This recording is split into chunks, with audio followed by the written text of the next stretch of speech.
Welcome everyone to our second keynote. I am really excited to introduce you all today to Tom Betts. Some of you may have already encountered him in his various roles across games as a PhD student and teacher in academia, where he wrote a thesis on the digital sublime in video games, as an artist and experimental musician who has exhibited in Seoul, New York, London, and elsewhere across the world. As a generative artist whose work is constantly lighting up my Twitter feed, or as the technical genius behind games such as Sir, You Are Being Hunted, The Signal from Tolva, and The Light Will Keep Us Safe. Tom's work has inspired many people across the games industry for many years now, and I'm really excited to have him here opening up day 2 of FDG for us. So without further ado, we'll put on his talk. Thanks very much, Tom.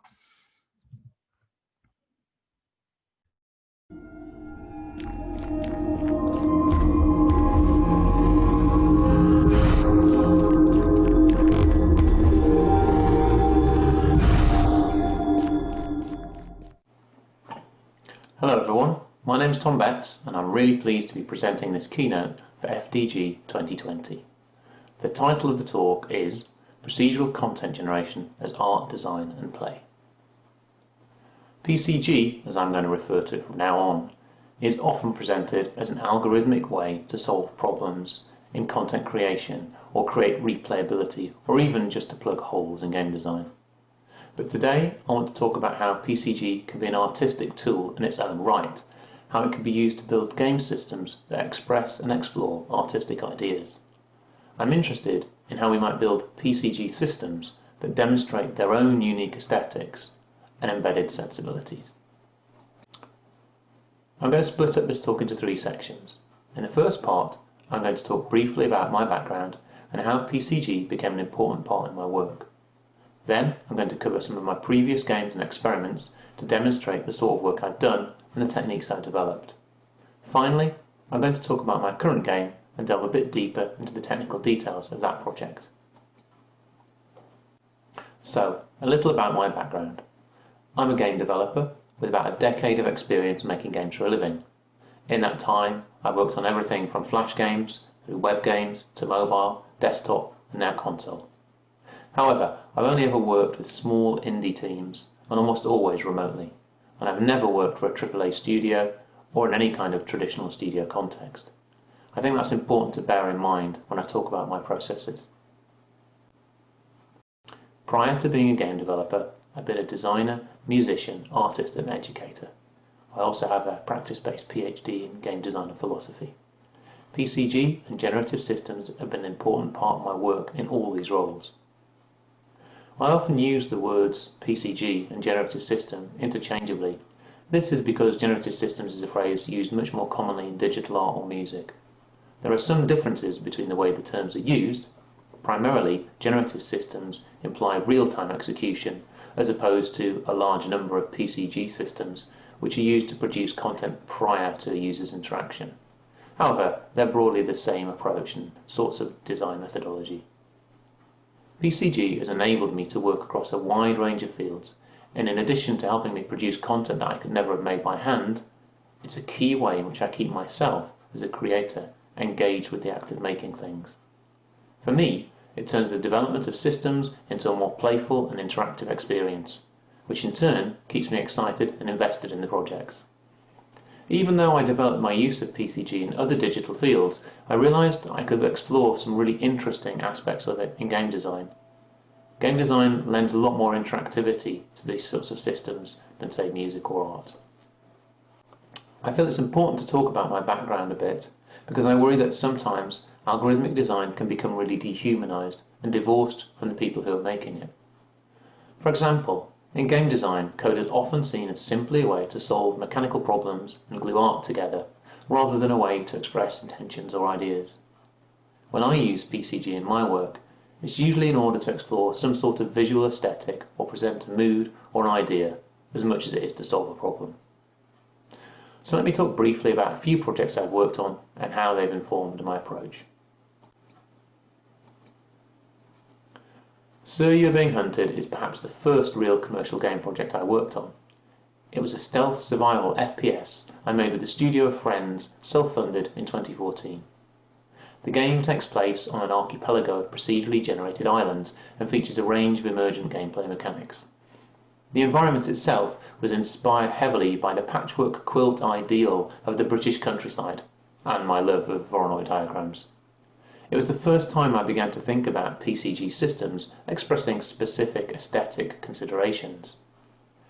The PCG system in Sur was unoptimized, rambling and organic. It had lots of edge cases. It was the first time I'd ever built something that ambitious. It ultimately created a patchy but very atmospheric place. Coincidentally, this approach reflected exactly the sort of environment that we wanted to create. Later on, in a patch for the game, we exposed some of the generation parameters of the system, so players could customize their experience a little. We allowed them to alter the terrain generation rules or the balance of biome types and enemies.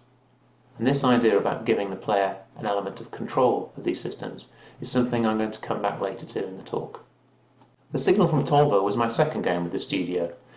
It only used PCG in its production phase rather than at runtime. But here, the use of PCG enabled us to explore potential game spaces during our design process, and it sped it up immeasurably. We could generate a potential landscape and then take a tour around it to assess if it was suitable for the gameplay. It felt a bit like a film director hunting out appropriate shooting locations. My last game with Big Robot Studio was The Light Keeps Us Safe.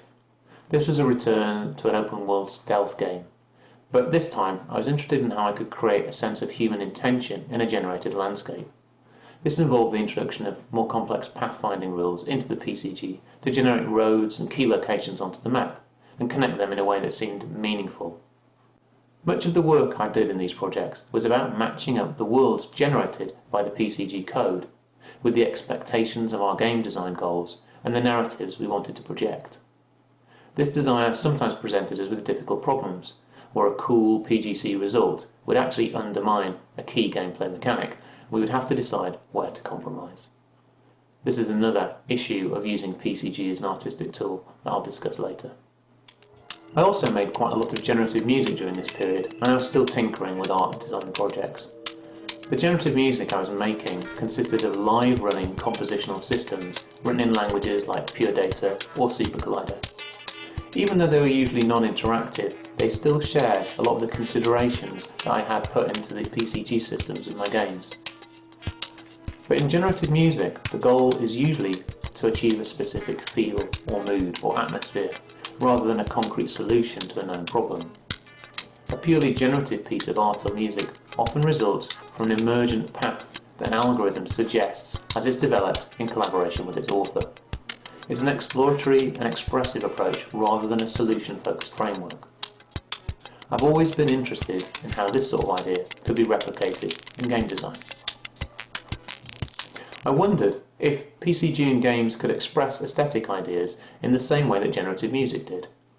Could game PCG be deliberately noisy, playful, self-corrupting? Could it be austere or minimal, chaotically complex? Could it imply vast spaces, tiny worlds, or be intentionally labyrinthine? So, as a research project looking into these sorts of ideas, I built a short game called In Ruins. In Ruins is an experimental project made as part of my PhD research. It drops the player on a beach of a procedurally generated island, full of forests and ruins, and it asks them to climb to the top of a central tower. The tower is initially inaccessible, but players can collect jump power-ups from small bonfires around the environment. And at each bonfire, a short, randomly selected quote is delivered to the player. These quotes were extracts taken from the ancient Greek poem by Lucretius called On the Nature of Things. Many of the quotes relate to ideas of creation, cycles of rebirth, sublime purpose and mystifying structures. The quotes mirrored the atmosphere produced by the PCG system in the game, and they reflected the ability of the game to repeatedly reconstitute itself from its own code. On reaching the top of the central tower, the player witnesses the island sink and rebuild itself as their character is placed back on the initial beach to begin the climb again. It was a simple experiment, but one that tried to evoke an aesthetic sensibility rather than provide a specific game challenge. I consciously designed the PCG system to reference classical Romantic era paintings by artists like Caspar David Friedrich, who were also interested in expressing similar philosophical ideas about the sublime and unknown person. To return to an earlier point, it's often easy to presume that algorithms don't have tone or intent. The systems I used in this experiment were designed specifically to try and imply some deliberate intention, albeit a mysterious one. I think that all algorithms have some level of bias and intent built into them, conscious or not. This is something we often try to ignore, but I think it's important for us to become more aware of it, both as designers and users. At this point, I'm just going to quote something that media theorist Alex Galloway said in 2004. To play the game means to play the code of the game. To win means to know the system, and thus to interpret a game means to interpret its algorithm, to discover its parallel algorithm. Here, Galloway is referring to the more socio-political implications of a game system, but the same idea of an algorithm, an allegory within an algorithm, holds true for a system that tries to express an artistic idea or an aesthetic ambition. The intention doesn't have to be a serious political statement, it can also be something creative or fun. In my side projects, like in Ruins, I can be as experimental as I like, because the constraints are very loose. But for my day job, I make games as commercial products, and in this context, there has to be a compromise between experimentation and accessibility, between abstraction and readability. So in each of these examples that I just discussed, PCG performed multiple roles. I've used it as a content tool, an art department, a level designer. I've used it as an AI unit tester. I've used it as a way of keeping myself intrigued and entertained. I've used it as a collaborator. I've used it as art. But one thing became clear to me throughout these, as a developer and a designer. Controlling the PCG systems was fun. It was like being an artist with a magic paintbrush that allowed me to do things I couldn't do myself. It was a game within a game, and it allowed me to rapidly explore different parts of a potential game space, both mechanically and aesthetically. So thinking about these things led me to wonder if I could put some control of PCG parameters into a player's hands, but in a way that fits the context of a game, rather than existing just as a design tool.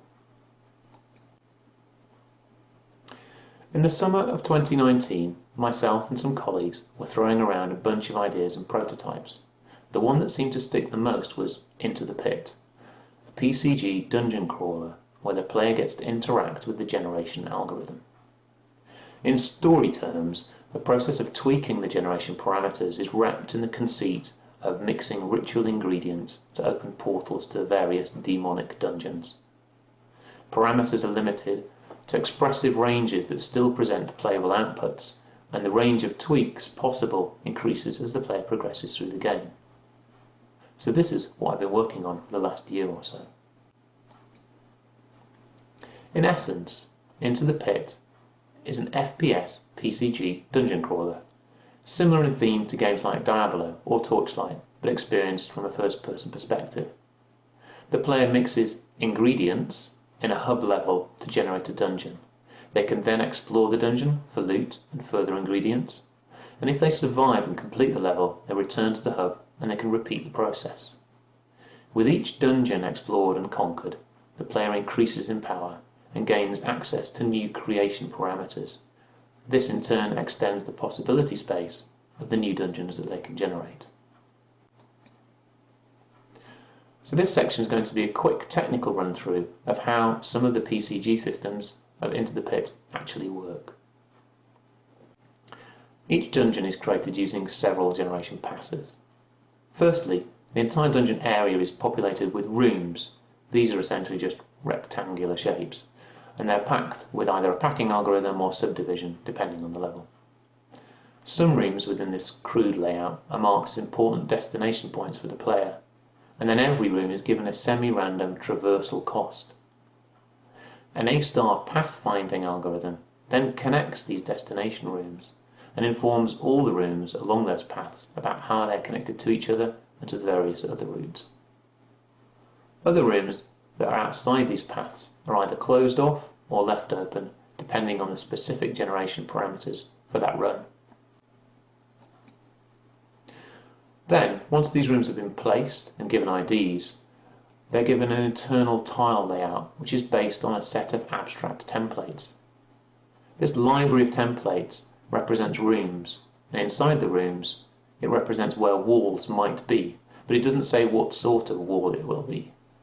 Redundant exits in rooms are closed off according to the Pathfinder, and then all the individual tiles are populated from a library of potential props. So each tile has a prop, and each prop has multiple options that are drawn from a list, a weighted probability array of props.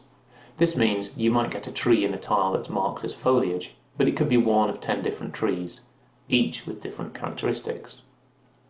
Walls and other continuous features use a bit masking approach, similar to how 2D sprite games connect walls.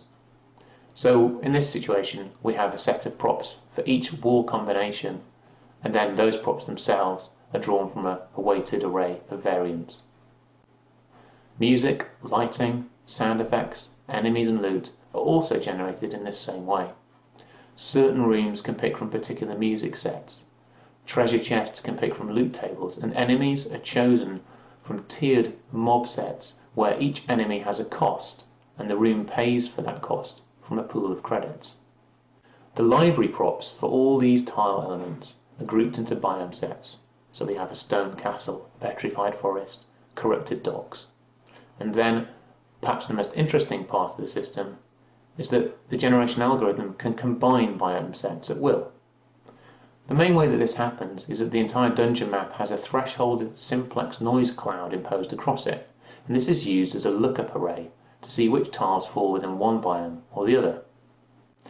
Mixing these biomes pulls in tiles, lighting, AI, loot and sound effects from the appropriate biome. And the mixing can occur not just room by room, but within the middle of a room itself. The soundtrack is also generative. It responds to the current mix of dungeon biomes, taking different layers of audio from each set and mixing them together in real time. It also reacts in real time to combat status, room type and other unique events. The player has access to many of these parameters through the mixing ritual, where they use loot to craft the dungeon.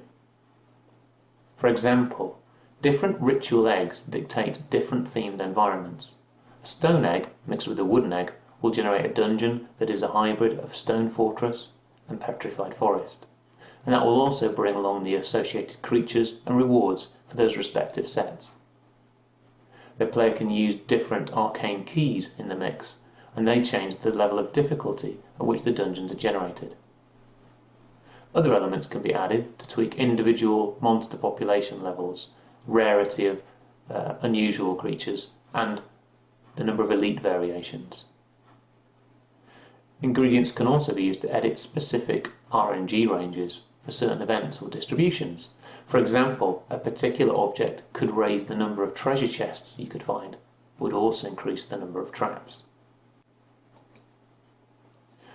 The range of things that can be exposed to the player is pretty vast, but Into the Pit is a commercial game, and as much as I would like to make it be capable of really outlandish PCG worlds, it has to be constrained to be within what's playable.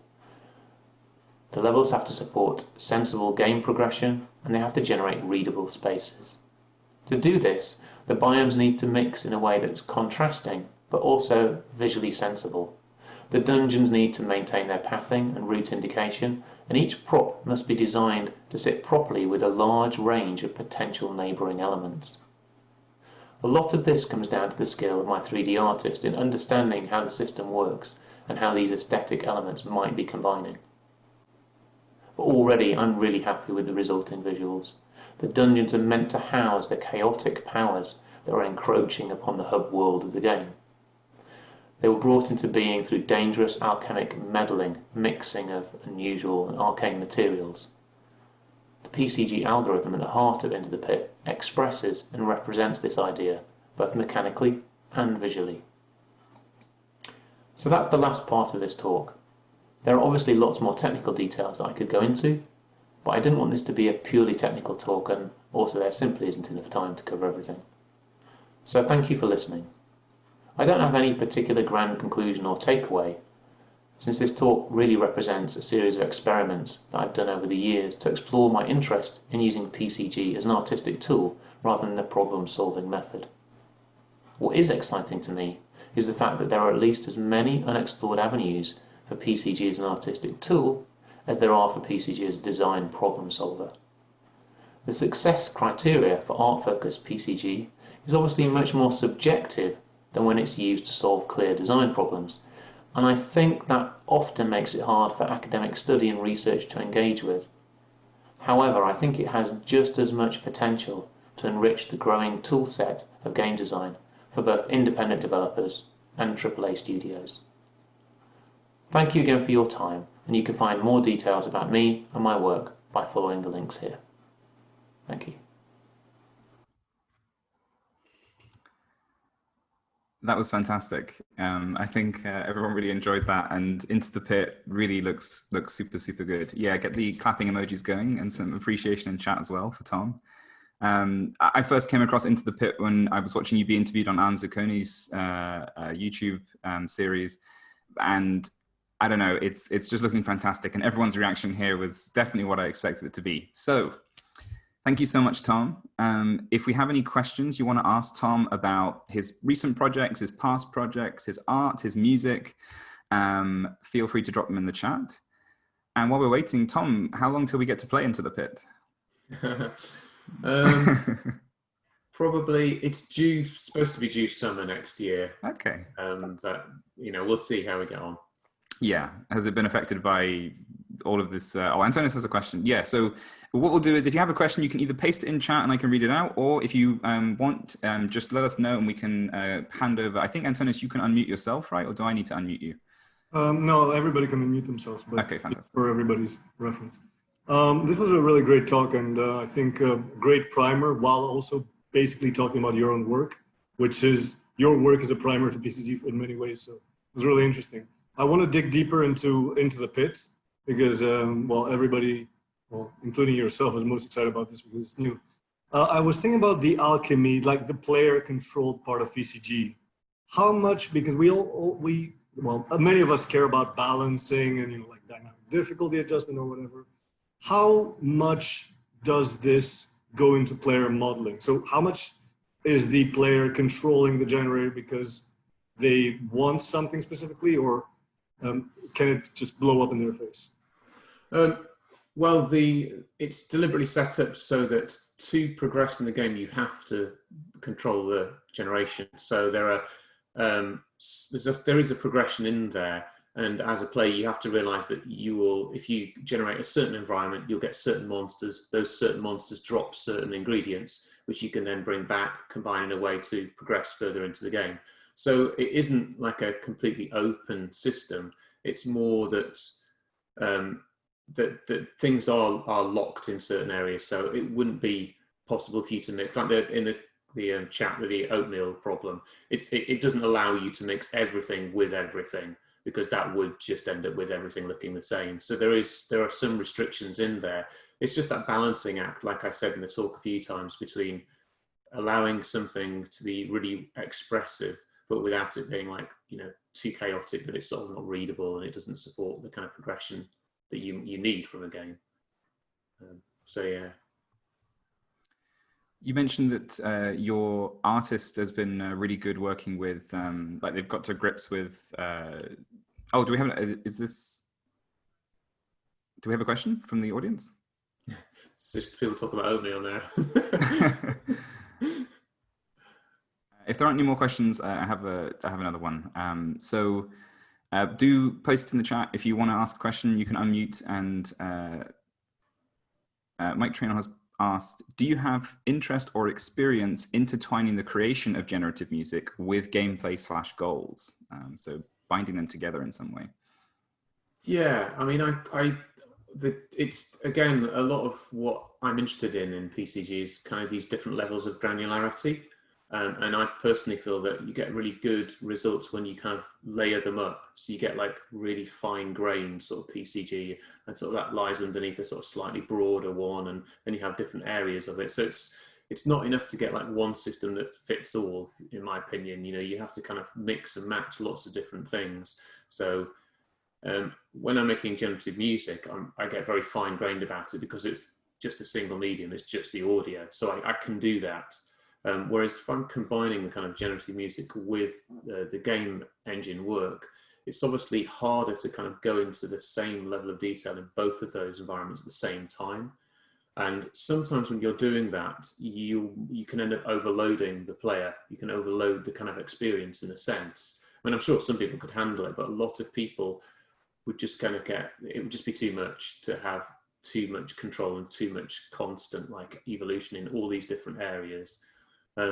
So when I've been doing generative stuff in games, so say for instance in Into the Pit, the soundtrack is generative, but it's done on what's called a stem basis. So it's not note by note or, you know, like percussive hit by percussive hit. It's all in like segments that have been pre-composed.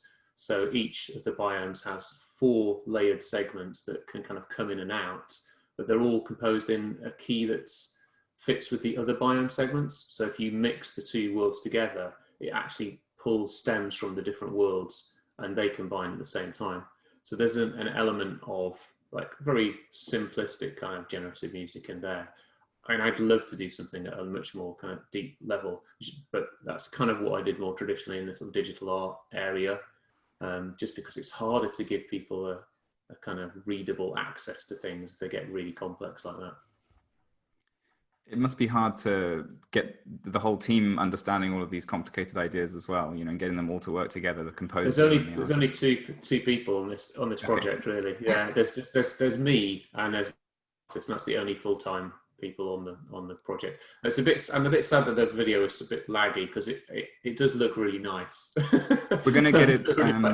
So we'll talk to you about it, but we do have a YouTube channel, and we're hopefully going to put these talks up if you're happy with it. I think Antonis is going to talk to you about that afterwards, so people will be able to access it. Okay, we have loads of questions. If we don't have time for all of them, we can paste them in the Keynotes channel maybe later, or you can tune into FDG TV, which Tom will be on later, and ask him there as well. Henry has asked, how can you make sure the generated content matches the player's expectations? Is it a manual and experimentative task? So is it like, you know, you're learning over time how these things work, or does the player is the game teaching the player what to expect from these combinations? It's a bit like, imagine you've got like a tool that if you're doing it in like production phase, and you've got a tool that your artist uses to generate levels or content or whatever, and you only give them the first 5 sliders to start off with. That's kind of basically how it works. And the ingredients that you have to mix into these rituals, you start with a limited set of ingredients, and then you're rewarded through exploration by getting additional ones. And through the process of exploration, you're learning how that system works, and you're kind of building up an awareness of the sort of progression path that's available to you. So it doesn't give you everything at once. It kind of gates it slightly in order to get the player to kind of start to understand what it is. It also drops quite a lot of hints all the time. So when you place all the items in the ritual containers, if you go back to the book, it will tell you roughly what that's going to do. And it kind of basically even generates the names for the dungeons based on the things you put in. So you can kind of gain a sort of familiarity. But it does do some of the stuff. So like it tries to help the player a little bit, because if you combine, say, stone with fungus, you get stone fungus. If you combine fungus with stone, like that is actually subtly different, but not in a way that matters to the player. So at that point, the algorithm just gives it a single name because the results are basically the same. So there's some stuff that's simplified for the player end user. Sounds so good. I think all of us cannot wait to play it. Thank you so much for coming on to Keynote. We're going to enjoy chatting with you at FDG TV tonight as well. A round of emoji and chat applause for Tom. And if you didn't get to your question, please post it in the Keynotes chat. Thank you so much, Tom. That was an amazing talk. Thank you. Thank you, everybody. Thanks for watching.